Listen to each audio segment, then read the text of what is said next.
Hello, comrades in Bible reading. I haven't called you guys that in a while, but I feel like this is a real comrade moment because we are moving on. Check us out in our sixth chapter, our sixth book, and the fifth book of the Bible, Deuteronomy. Welcome to the fifth book of the Bible, which is the final book of the Torah. If you didn't know, fun fact: the Hebrew or Jewish book of the law, the Torah. This is the final book. This book is a series of speeches by Moses to the new generation of Israelites to remember God, his covenant, and all he's done for them. The book opens just after the defeat of the Ammonites, which the people were, while, I still can't read my handwriting, while the people were camped in Moab, east of the Jordan River. And Moses recounts their journey from Sinai. Then Moses reminds them how God helped them, appoints tribal leaders. He also reminded them of how scouts were sent to explore the promised land and the consequent rebellion because of the spies' reports and all that happened afterwards. He told them that God was angry with him because of them and that he too was banned from the land. Now that seemed a little belligerent to me. Did you read it? And he said it more than once in these chapters. Like he kept sort of reiterating it. And I felt like, he was... For me, it was like, was he upset or was he just trying to help them see the gravity of the situation? Now remember, this is the new generation. All those rebellious people had died out, save Caleb and Joshua. So I think he was kind of reminding them. So for me, I felt like it might have been to buttress the point to say, see what your guys did, don't do that, don't be like us. It could be that as well. These chapters were a recap of all that had transpired in their journey from after they left Mount Sinai by Moses. It was sort of a covenant renewal with the new generation because their parents, who God had given the covenant, had all died out in the wilderness.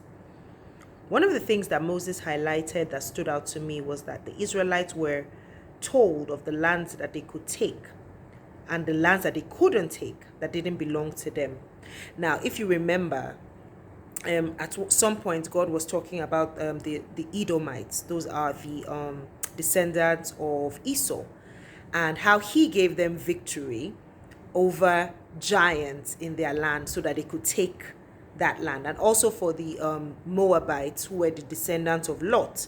Apparently they too had driven out giants from their land. And I felt that this was said so that it could dissuade them or, kind of make them not scared. Remember when those scouts came, the thing they said, they were like, giants in the land, we can't take this land. But then it's like God is saying, there were giants for these people too, but they took it. So, trust me, that's what I thought. There were references, obviously, to giants. And then the giants were called by different names depending on who the people were. The one that was funny was the Zamzuzites. I know I'm not saying it right, but I thought that was hilarious. But imagine it. But I guess that would be scary. Imagine this. Oh, a Zamzumzite is here. You think, oh, a large giant. Anyway, all that was to let the people know that he could do the same for them in the promised land, like I had said. So here's my hashtag getting to know God moment. God is generous with his promises and his blessings. I've spoken before how some people are blessed by association to God's chosen people. I've said this over and over again. And here I got to that. Esau wasn't, obviously he wasn't in the blessing. But here we see how his people were blessed and helped by God to possess their land. And God had told the Israelites, this land is it is not part of you can never defeat this land. You can never take this land because I've given it to the Edomites and I've given it to the Moabites. You know what I mean? So it shows that. And the Moabites, obviously Lot was blessed because of Abraham. So here we see that even though Esau and Lot weren't directly connected to the promise, they still got blessed. Their future was secure.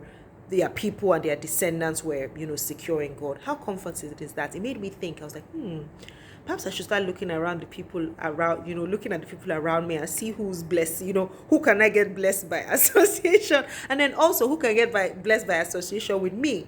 Think about it. Anyway, thank you for joining me today. I don't know why I'm so super excited about Deuteronomy. And tomorrow I'll be sharing lessons from Deuteronomy 3 to 4. And I hope to see you here. Have a wonderful evening. Thank you for joining me. Bye.